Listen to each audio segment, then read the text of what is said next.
Codemasters has been famed for its rally racing games, and Colin McRae Rally is the game that people hold probably closest to their hearts. There was a definite desire for us to return to our more rally-based roots that we'd obviously started with in the Colin McRae franchise. That's the game we want to make. That's the game the fans are asking for, and as an art team, we're loving making that kind of game again as well. Early access was really interesting because obviously we were releasing new content every month, and that's something that's quite different from how we normally work. This was giving us feedback from the community on a monthly basis, so we were able to actually try a few different things out and then make adjustments depending on what the players were feeding back to us. The key pillar that we grew the whole game on was just the idea of making the most authentic and best rally racing experience that had ever been made. We started from the ground up, looking at what we needed to do with the tracks, how we needed to change the cars to make sure that they drove properly within those tracks, getting that feeling right, that sense of actually flowing through a stage, and I guess that sense of impending doom if you ever do go off the road. All of that stuff really fed into what it was to be a rally driver and the mindset that you approach those stages with.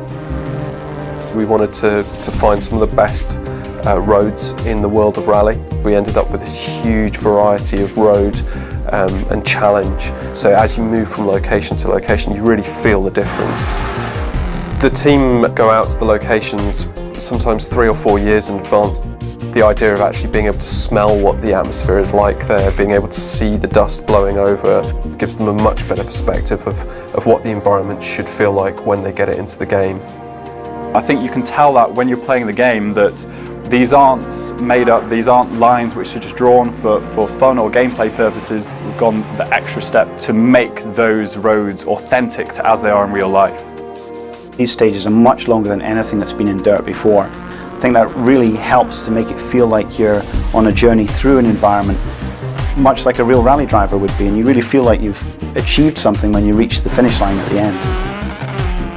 We'd always made amazing recordings of our engine sounds and gravel kick-up effects, but we'd never really utilised them to their full potential with the old physics engine. Just bringing up the level of detail in the physics instantly brought up the level of detail in the audio, and it meant that when we went out and recorded new cars, we knew that we were going to get even better fidelity out of the experience. We have contacts in the rally community, so we got people like Ryan Champion, who owns the Super Impreza that we recorded for the game, to come in, and he spent a day with us validating stuff. We had this amazing moment where Kevin Abring, driver for Hyundai WRC, actually picked up the game and started doing these amazing world record breaking runs. It was just set us on that path of knowing that this game was special and understanding that rally drivers were really enjoying the experience of driving it, and I think that's probably the best validation we could get.